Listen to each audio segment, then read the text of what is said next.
Magandang araw mga kapasta. Ako si Angie ng Bikutan. May nangyari po sa akin nung nakaraang taon lang. May kinalaman po sa mga yumao kong kamag-anak.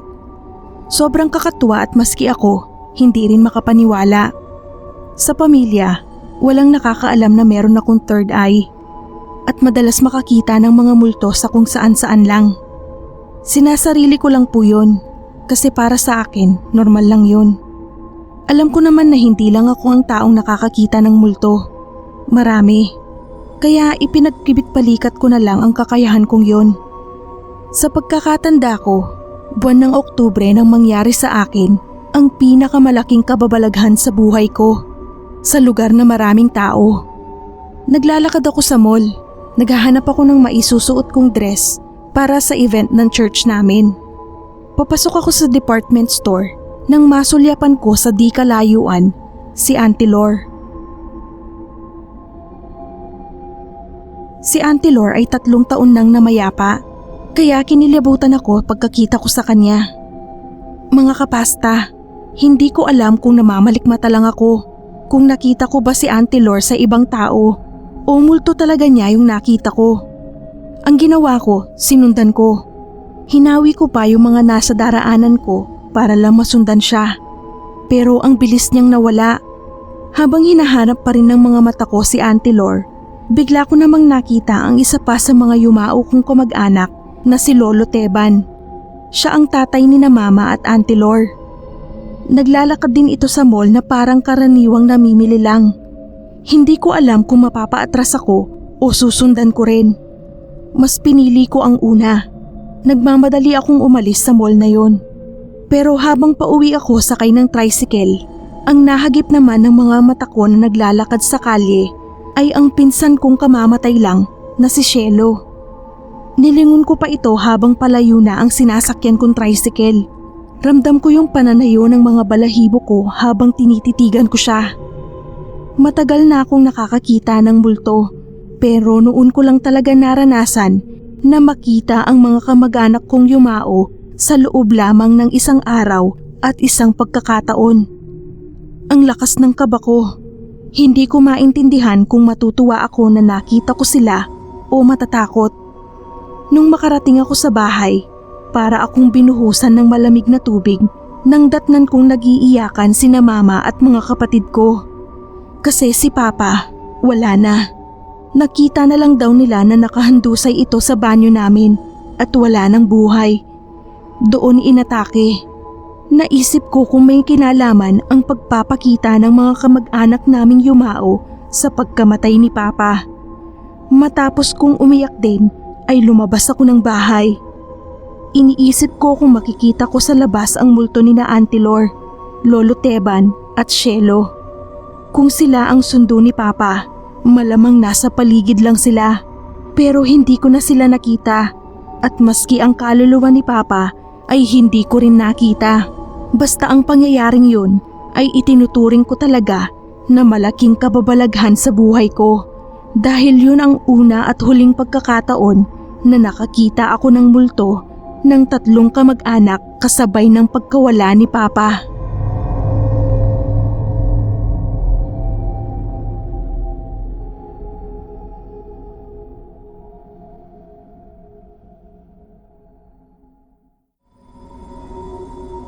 Ako po si Amanda.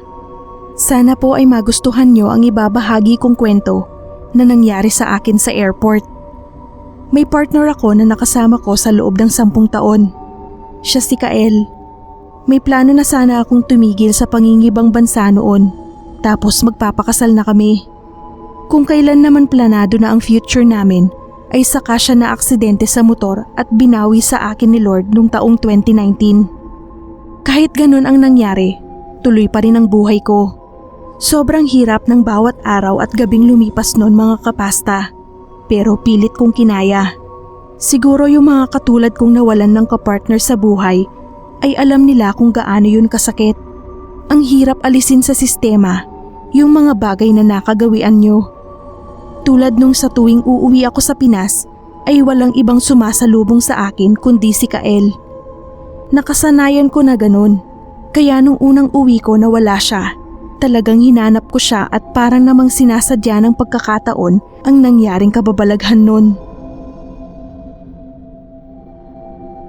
Nasa area na ako kung saan kami nagtatagpo ni Kael kapag sinasalubong niya ako. Sobrang lungkot ko kasi alam kong hindi ko na siya makikita na excited na lumalapit sa akin. Tapos yayakapin ako at hahalikan sa noo, sa pisngi at sa kasalabi. Wala nang ganun dahil wala na siya. Pero nung nandun na nga ako sa area, natigilan ako kasi parang siya yung nakita ko na nakatayo sa isang sulok sa bandang likuran ng iba pang sumasalubong. Nanlaki ang mga mata ko. Kitang-kita ko talaga yung figura niya, pati yung jacket na lagi niyang suot sa tuwing sasalubungin niya ako. Nanlambot talaga ang pakiramdam ko.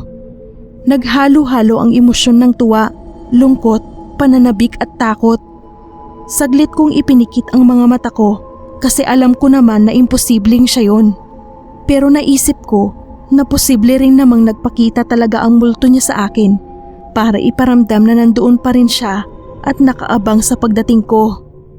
Sa isiping yon bigla kong iminulat ang mga mata ko, pero pagdilat ko, wala na siya ron. Nagmamadali kong nilapitan yung kinatatayuan niya kanina. Wala na siya ron. Ang nakakakilabot ay nung bigla akong kausapin ng matandang babae na nakatabi ko lang habang hinahanap ko si Kael. Anang matanda, huwag ko na raw hanapin. Sadyang nagpakita lang ito para ipaalala sa akin ang ilang bagay. Pero hanggang dun na lang daw ang kaya nitong gawin.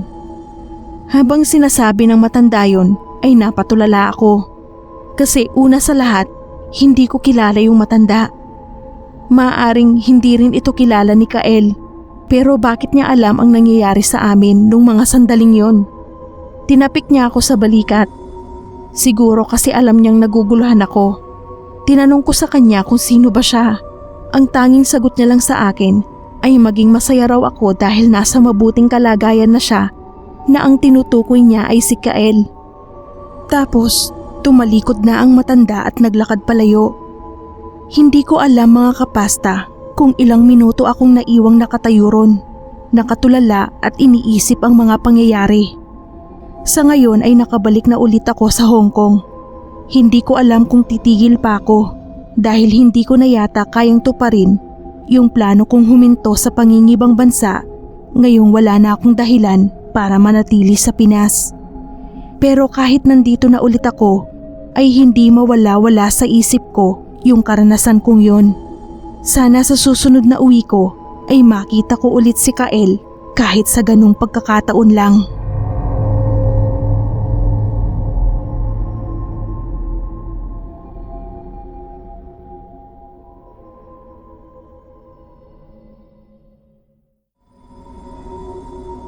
Magandang araw mga kapasta.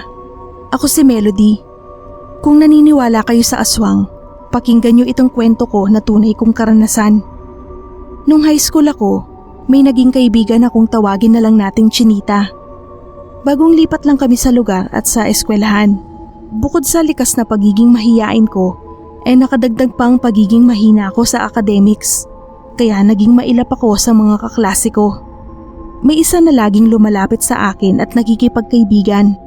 Hanggang sa mapalagay na rin ang loob ko sa kanya. At siya nga si Chinita. Kilalang matalino sa school at mabait. Tinuturuan niya ako sa bawat aralin namin noon.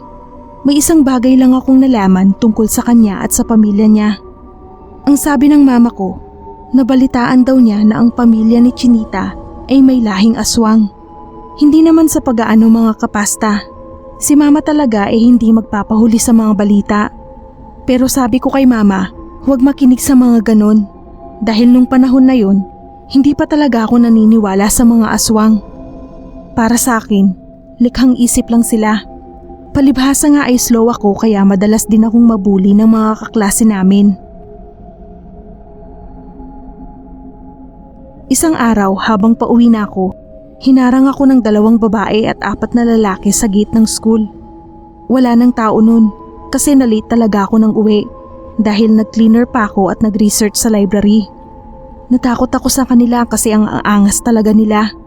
Tinutulak-tulak ako nung kaklase kong babae At sabi, wala raw lugar sa school na yon ang mga lampang gaya ko. Sa dami ng sinabi nila, yun lang talaga ang natandaan ko. Dahil sa pagtulak sa akin, nabuwal ako at napasaldak sa maputik na semento. Kakatapos lang din kasi ng ulan nun. Tapos pinagtawanan nila ako. Habang ginagawa nila yon, umiiyak lang ako. Bigla na lang sumulpot si China mula sa likuran. Hindi ko alam na nandun pa rin pala siya sa school. Ang sumunod na pangyayari mga kapasta ay halos hindi ko na mapaniwalaan. Ibinuka ni China ang mga kamay niya. Ginalaw-galaw ang ulo tapos yung tunog na nagmumula sa bibig niya ay parang hindi niya boses. Malagong na magaralgal. Napaatras ang mga kaklase kong bully, lalo na nung akmang aatakihin na sila ni China. Ako naman napaatras din. Hindi ko alam kung nagbago ang mukha ni China dahil nasa bandang likuran niya ako kaya hindi ko nakita. Basta hinabol pa niya yung mga nambuli sa akin. Takot na takot ako dahil baka nga totoo ang sinabi ni Mama na may lahing aswang ang pamilya ni China. Hindi ko makalimutan yun mga kapasta. Hindi nagtagal at lumipat na naman kami ng bahay. Nakasanayan ko na kung saan ang destino ni Papa sa trabaho ay doon din kami titira. Tapos na ako ng college nung mapabalik kami sa lugar ni na China dahil doon nakabili ng lupa sina Papa para maging permanente naming tirahan. Magre-retiro na kasi si Papa sa trabaho niya. Na-excite ako dahil makikita ko uli ang dati kong kaibigan na si China. Ganun na lang ang gulat ko nang makita ko siya ulit. Kung ano ang itsura niya nung high school ay ganun pa rin ang itsura niya sa pagkikita namin. Parang literal na hindi siya tumanda. May isang bagay pa na nagpabigla sa akin. Ang sabi niya, pinatay daw ang mga magulang niya habang nangangahoy ang mga ito sa kakahuyan. Tinusok ng sibat ng walang kalaban-laban. Iyon ay dahil nga sa paniniwalang aswang ang pamilya nila. Pero maghihiganti raw siya. Niyakap ko si China at sinabi kong ipagpasa Diyos na lang niya ang nangyari. Kasi masama ang maghiganti at mapapahamak din siya. Hindi ko alam na yun na pala ang muli at huling pagkikita namin ni China. Dahil matapos yun ay bigla na lang siyang nawala sa bayang yun. Tapos kasunod nun, yung pagkalat ng balita na meron daw gumagalang aswang sa bayan. Wala naman akong nakitang patunay na totoo nga ang balitang yun. At wala rin naman akong nakitang biktima. Pero hindi maalis sa isip ko na posible kayang si China yon. Hanggang ngayon mga kapasta ay inaasam ko na makita ulit ang dati kong kaibigan. Kung ano man ang katotohanan sa likod ng pagkatao niya at kung nasaan man siya ngayon, sana ay ligtas siya at payapang namumuhay.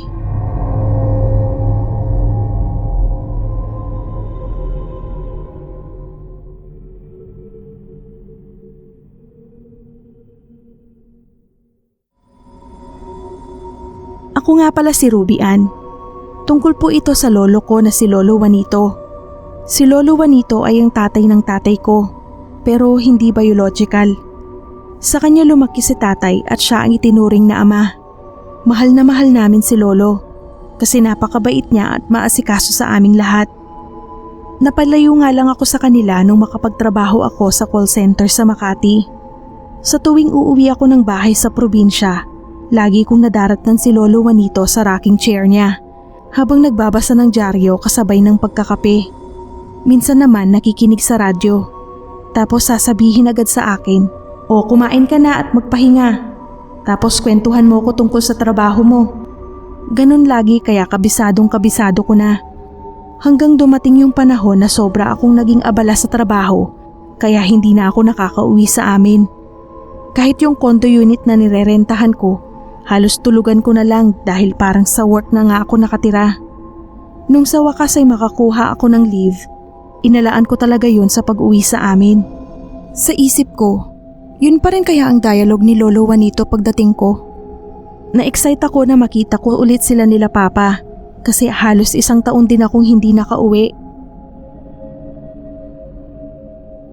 Gabi na nung makarating ako, sinadya kong hindi sabihin sa kanila na darating ako. Kasi gusto ko silang surpresahin, lalo na si Lolo, na baka tulog na nung mga oras na yon dahil gabi na. Alam kong maaga silang natutulog. May sarili naman akong susi kaya tahimik at maingat kong nabuksan ang pinto. Nagulat ako dahil hindi ko akalaing sa ganung oras na mag-aalas 10 na ng gabi ay madaratnan ko pa si Lolo sa rocking chair niya. Sa pagkakataon nga lang yun, hindi ito nagbabasa ng dyaryo o nakikinig ng radyo, kundi nakaupo lang na parang may malalim na iniisip. Hindi niya ata ako napansin kaya lumapit na ako at nagmano.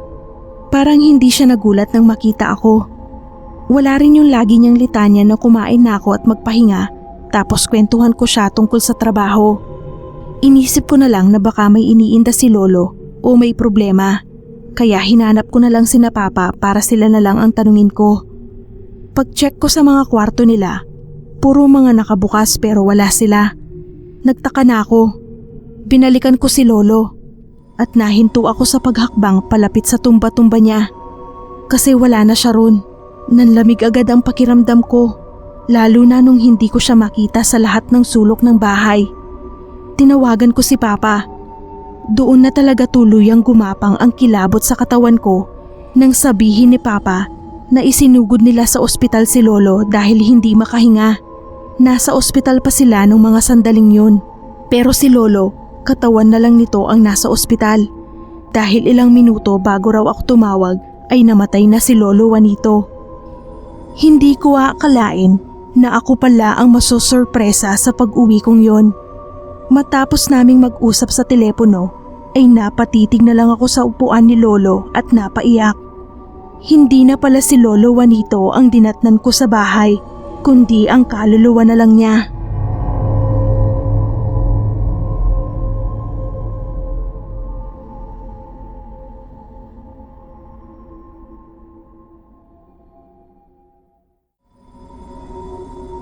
Ako si Helen.